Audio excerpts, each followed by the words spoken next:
संसद में 4 दिन से हंगामा हो रहा है। जिस तरह से संसद के कामकाज में रुकावट डाली जा रही है, जिससे विपक्ष के रवैये पर ही सवाल उठ रहे हैं कि उन्हें यह सब करके हासिल क्या होने वाला है। लोग तो ये भी चर्चा कर रहे हैं कि हमारा पैसा ये लोग बर्बाद क्यों करते हैं। हर बार संसद सत्र होता है और हर बार विपक्ष यही करता है, हंगामा हंगामा, बाइकआउट, बाहर बैठो, ये करो वो करो। काम क्या होता है बॉस यहाँ पे? कोई बिल 2 मिनट में पास होता है, कोई 4 मिनट में होता है। इसी के लिए संसद बना है कि खाली हंगामा होगा। हर बार पब्लिक यही पूछती है, इस बार भी पूछ रही है, क्योंकि सरकार तो बार बार कह रही है ना कि मणिपुर पर चर्चा के लिए हम तैयार हैं। फिर विपक्ष को क्यों संसद में बार बार हंगामा करना है भाई? क्या सिर्फ पीएम मोदी को टारगेट करने के लिए विपक्ष ये सब कर रहा है? ये सारी बातें पब्लिक के बीच चर्चा का विषय बनी और आज फिर ये बात साबित हो गई कि टारगेट पर कोई और नहीं, सिर्फ प्रधानमंत्री मोदी हैं। मणिपुर के मुद्दे को लेकर कोई चिंता नहीं है, नरेंद्र मोदी को टारगेट करना एजेंडा है। ये फिर साबित हो गया। अब नया प्लान बना है कि सरकार के खिलाफ अविश्वास प्रस्ताव लाया जाए और इसके जरिए दबाव बनाकर जबरन पीएम से बयान लेने का प्रयास किया। भाई अब बताऊं कि क्यों ये सब जो है वो सिर्फ पॉलिटिकल एजेंडा है और कुछ नहीं है। लोकसभा में अगर आप देखेंगे, मोदी वर्सेस ये जो इंडिया बना, इनका नंबर देख लीजिए। लोकसभा में नरेंद्र मोदी के पास कितने नंबर हैं? 332 सांसद हैं, 332। और ये जो इंडिया बना है, इनके पास 141 सांसद हैं। और बहुमत के लिए कितना चाहिए? लोकसभा में बहुमत के लिए 272 चाहिए। तो जब इनके पास ऑलरेडी 332 है, तो आप कहां से 272 में सरकार गिरवा दोगे जी? 2018 में जब अविश्वास प्रस्ताव आया, तब नरेंद्र मोदी के पक्ष में कितने वोट पड़े थे? 325 वोट पड़े। मतलब अविश्वास प्रस्ताव के खिलाफ और जो विपक्ष था उसके कितने वोट आए थे? 126। इस बार भी आप कहां से ले आइएगा जब आपके पास 141 ही सांसदों का आंकड़ा बैठ रहा है? यानी अविश्वास प्रस्ताव लाने का मकसद सरकार गिराना है ही नहीं, इसका मकसद कुछ और है। कोई नया आइडिया नहीं है। ये भी कल पता चल जाएगा अगर ये लोग अविश्वास प्रस्ताव लाएं। क्योंकि अविश्वास प्रस्ताव में नरेंद्र मोदी क्या बोलेंगे ये तो आप तय नहीं करेंगे ना भाई। वो आएंगे, बोलेंगे, अपने हिसाब से बोलेंगे, चले जाएंगे। मान लीजिए मणिपुर पे नहीं बोले, फिर तो आपका मुंह छोटा हो जाएगा कि अरे ये तो मणिपुर पे बिना बोले चले गए। और आप पीएम के बोलने पर हंगामा करते रहिएगा जैसे पिछले बार किए थे। अल्लाह, आज पीएम ने भी इसका जवाब दिया, लेकिन दूसरे तरीके से। पीएम ने आज कहा कि ऐसा दिशाहीन विपक्ष मैंने बहुत आज तक नहीं। वो कह रहे हैं ऐसा डायरेक्शनलेस विपक्ष ही नहीं देखा भाई। ये रॉकेट की तरह इधर उधर उड़ रहा है, डायरेक्शनलेस रॉकेट भी एक दिशा में कम से कम जाता है। ये लोग भ्रमित हैं और तय नहीं कर पा रहे हैं कि इन्हें आखिर करना क्या है। इनके बर्ताव से ऐसा लगता है कि ये लोग कई दशक तक विपक्ष में ही रहने का मन बना चुके। मतलब नरेंद्र मोदी कह रहे हैं कि हम तो काम कर ही रहे हैं, लेकिन ये लोग जिस तरह का व्यवहार कर रहे हैं, ये लोग अगले कई साल विपक्ष में ही बैठेंगे। ये एंगल आपको समझाता हूं कि नियम पे कहां मामला फंस रहा है कि किस नियम के तहत सुनवाई चर्चा हो। अब मणिपुर पर चर्चा के लिए सरकार कह रही है कि नियम 176 के तहत चर्चा, इसके तहत चर्चा के लिए सरकार करेगी। इससे चर्चा कर लीजिए 176 के तहत। विपक्ष क्या चाहता है? विपक्ष चाहता है कि 267 के तहत चर्चा। अब ये इसके लिए भी लड़ाई चल रही है। हमने कह दिया 267, तो 267 होगा ही नहीं, 176। लेकिन आप कहेंगे कि भाई इन नियमों में अंतर क्या है? 176 नियम और 276 नियम, 267 नियम है क्या भाई? देखिए, सरकार चाहती है कि नियम 176 के तहत चर्चा हो। इस नियम के तहत शॉर्ट ड्यूरेशन डिस्कशन होता है, मतलब नियम समय तय होता है कि भाई इतनी देर चर्चा करें। ऐसा नहीं कि एंडलेस चर्चा। विपक्ष चाहता है कि नियम 267 के तहत चर्चा हो, इस नियम के तहत लंबी चर्चा हो। और लेकिन खुद गृह मंत्री अमित शाह ने यह भी क्लियर कर दिया कि जिसे जितनी देर तक चर्चा करनी हो वो कर ले। इस पर भी सरकार को कोई दिक्कत नहीं। सुनिए गृह मंत्री अमित शाह ने आज क्या कहा है, फिर आगे की बात बताते हैं। अभी जो नारे लगा रहे हैं उनको ना सहकार में इंटरेस्ट है ना सहकारिता में, ना दलितों में इंटरेस्ट है, ना महिलाओं के कल्याण में। तो उनके नारे लगाना बहुत स्वाभाविक है। मगर मैं फिर से कहना चाहता हूं, मैंने आज दोनों सदन के विपक्ष के नेता को पत्र लिखा है कि कितनी भी लंबी चर्चा के लिए मैं तैयार हूं। सरकार को कोई डर नहीं है। चर्चा जिसको करनी है मणिपुर पर, वो चर्चा करने है। हमें कुछ छुपाना नहीं है। हमने दोनों विपक्ष के नेताओं को मैंने आज पत्र लिखा है। मैं कहता हूं कि जनता आपको देख रही है, चुनाव में जाना है, जनता के खौफ को ध्यान में रखे और मणिपुर जैसे संवेदनशील इश्यू पर चर्चा के लिए उचित माहौल सदन में बनाइए, ऐसी मेरी विनंती है। आपका धन्यवाद। भैया, जब अमित शाह ने फिर से बोल दिया कि चर्चा कितनी देर भी हो सकती है, सरकार इसके लिए तैयार हो गई, फिर अब कोई विवाद तो होना नहीं चाहिए था।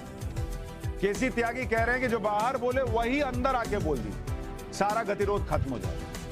तो सारा गतिरोध इसका मतलब सिर्फ वही बयान अंदर सुनने को लेकर है। आप कोई नई जानकारी तो चाह नहीं रहे। आपका बस फिर तो ये ईगो का मसला है कि भाई बाहर बोले तो अंदर बोलिए, क्योंकि हमने बोल दिया। यानी पूरा मामला पीएम को लेकर है। टकराव इसी बात का है, विपक्ष को नियमों से ज्यादा चाहते थे। उनके नाम में भी तो इंडिया लगा था, तो नाम में इंडिया लगा लेने से इंडिया मन में थोड़ी आ जाएगा। उन्होंने उदाहरण दिया जैसे ईस्ट इंडिया कंपनी।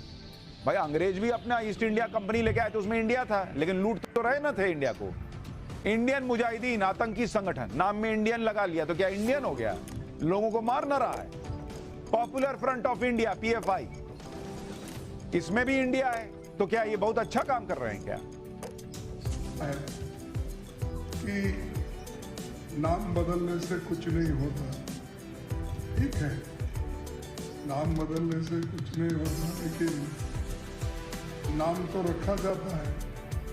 तो हमने इंडिया, ये जो नाम हमारे अलायंस पार्टी के लिए रखा है, उनकी घबराहट क्यों? नाम में जब कुछ भी नहीं है तो घबराहट की बात क्यों हो रही?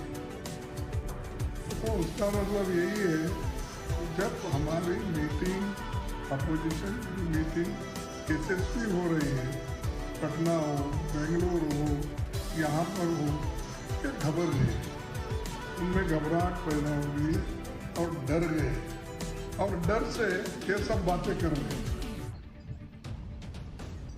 अब इसलिए अब मोदी जी डरने लग गए, और जो मोदी जी डराते थे अब वो डरने लग गए क्योंकि इनके नाम में इंडिया लग गया। मणिपुर के मुद्दे पर सरकार चर्चा के लिए तैयार है, इसके बावजूद विपक्ष विरोध प्रदर्शन कर रहा है। पब्लिक को यह लगता है कि विपक्ष जो है वो काम करने के मूड में नहीं है, वो चर्चा के मूड में नहीं है। अच्छा, आज का जो विपक्ष है वो पहले के विपक्ष से कितना अलग है, मैं आपको याद दिलाना चाहता हूं, जिसमें लालू यादव उस वक्त के प्रधानमंत्री अटल बिहारी वाजपेयी की आलोचना कर रहे हैं, मुंह पे कर रहे हैं, लेकिन उस दौरान पूरे सदन में ठहाके गूंजते सुनाई देते हैं। आप सुनिए लालू यादव ने अटल बिहारी वाजपेयी को लेकर क्या कहा था। ऐसा भी वक्त था जब इस तरह से भी चर्चा होती थी। जिन आपने कहा था माननीय प्रधानमंत्री जी, पूरे देश के कांग्रेस के लोगों को विन ओवर करने के लिए, संपैथी लेने के लिए, कि नेहरू जी ने कहा था कि अटल एक दिन तुम देश का प्रधानमंत्री बनेगा, आपने कहा था। ये लिखा हुआ है रिकॉर्ड में, आपने कहा था। तो आप एक बार नहीं, आप 2 बार हो गए। नेहरू जी तो एक बार बोले, आप हो गए 2 बार। आप तो जान छोड़िए मुल्क का। महोदय, दूसरे का दे दीजिए। महोदय, क्या आपने कहा था? अब अपने हम लोगों ने, अब आप हम लोगों को पाठ पढ़ाते हैं, अडवाणी जी चले गए उठ के। को लेकर 1999 में अटल बिहारी वाजपेयी ने संसद को क्या बताया? कांग्रेस के में तो शायद भरोसा नहीं करेंगे। साउथ ब्लॉक में नेहरू जी का एक चित्र लगा रहता था, मैं आते जाते देखता था। नेहरू जी के साथ सदन में नोक झोंक भी हुआ करती थी। मैं नया था, पीछे बैठता था, कभी कभी तो बोलने के लिए मुझे वॉकआउट करना पड़ता था। लेकिन धीरे धीरे मैंने जगह बनाई, मैं आगे बढ़ा। और जब मैं विदेश मंत्री बन गया तो एक दिन मैंने देखा कि गलियारे में टंगा हुआ नेहरू जी का फोटो का है। मैंने कहा, ये चित्र कहां गया? कोई उत्तर नहीं दिया। वो चित्र वहां फिर से लगा दिया गया।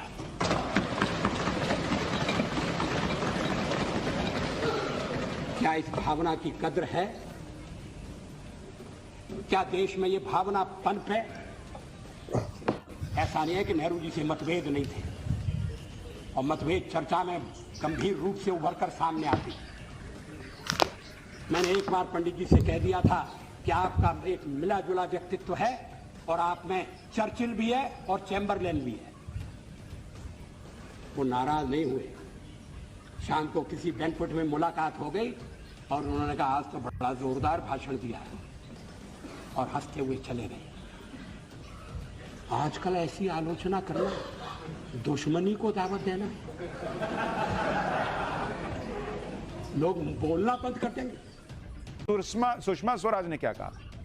उन्होंने प्रधानमंत्री से बयान देने की मांग नहीं की थी, बल्कि गृह मंत्री से सदन में बयान देने की मांग की थी। सुनिए। आज सुबह पीठ से आपने एक शब्द इस्तेमाल किया, जघन्य कृत्य। शायद इससे ज्यादा उपयुक्त शब्द इस घटना के लिए नहीं हो सकता। लेकिन ये एक अकेली घटना नहीं है अध्यक्ष जी, आए दिन ये घटनाएं हो रही हैं, और इसीलिए हम लोगों ने आज प्रश्नकाल स्थगित करके इस प्रश्न को उठाना चाहा था। लेकिन चूंकि आपने कहा कि आप शून्य प्रहर में इसको उठाने देंगी, और स्वयं जब आपने कहा कि ये जघन्य कृत्य है, तो हमको लगा कि ज्यादा शांति से अगर इस मसले को उठाया जाए तो जरूरी। बहुत बार मैंने इस तरह के कृत्यों के लिए कहा है कि ऐसे लोगों को फांसी की सजा होनी चाहिए। लोग कह देते नहीं, कैपिटल पनिशमेंट खत्म हो जानी चाहिए। आप मुझे बताइए, इस तरह की घटना की शिकार महिला ना जिंदा में रही और ना मरे में रही। वो एक जीवित लाश बनकर के अपना जीवन जिएगी। अगर बच गई तो अभी जीवन और मौत का संघर्ष झेल रही है, पता नहीं बचेगी कि नहीं बचेगी। लेकिन अगर बच गई तो पूरी जिंदगी एक जिंदा लाश की तरह से गुजारेगी।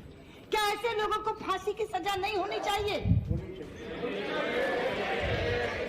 लेकिन मैं कहना चाहती हूँ, अभी तो सब लोग गिरफ्तार भी नहीं हुए, केवल 2 लोग गिरफ्तार हुए हैं। लेकिन क्या कर रही है दिल्ली पुलिस, क्या कर रही है केंद्र की सरकार, क्या कर रही है गृह मंत्री, और क्या कर रही है दिल्ली की मुख्यमंत्री? ये सलाह देकर कि लड़कियां रात को अकेले न जाएं। जो कॉल सेंटर्स में काम करती हैं महिलाएं, पेट की भूख उनको ले जाती है रात में वहां, क्योंकि वो चलते ही कॉल सेंटर्स रात में हैं। मध्यम वर्गीय परिवारों की लड़कियां हैं। लेकिन मैंने तो कल को कहा कि कल की वारदात तो देर रात की भी नहीं है, अकेली भी नहीं है। इससे ज्यादा वो क्या करे, रात के 9:30 बजे एक पुरुष मित्र के साथ चलती है, लेकिन उसके साथ इस तरह की घटना घटती है। अध्यक्ष जी, आप स्वयं बताइए किन शब्दों में इसकी निंदा की जाए? कोई शब्द बचता नहीं है इसकी निंदा करने के लिए। इसलिए आपके माध्यम से मैं कहना चाहती हूँ, गृह मंत्री सदन में आए, इस पर वक्तव्य दें। यह भी एक विपक्ष है, या विपक्ष हुआ करता था कि निर्भया जैसा मामला हुआ तो सुषमा स्वराज जी गृह मंत्री से सदन में आकर जवाब देने की बात कह रही हैं, क्योंकि लॉ एंड ऑर्डर उनके हाथ में। सीधा प्रधानमंत्री को सदन में आना होगा, बोलना होगा। वो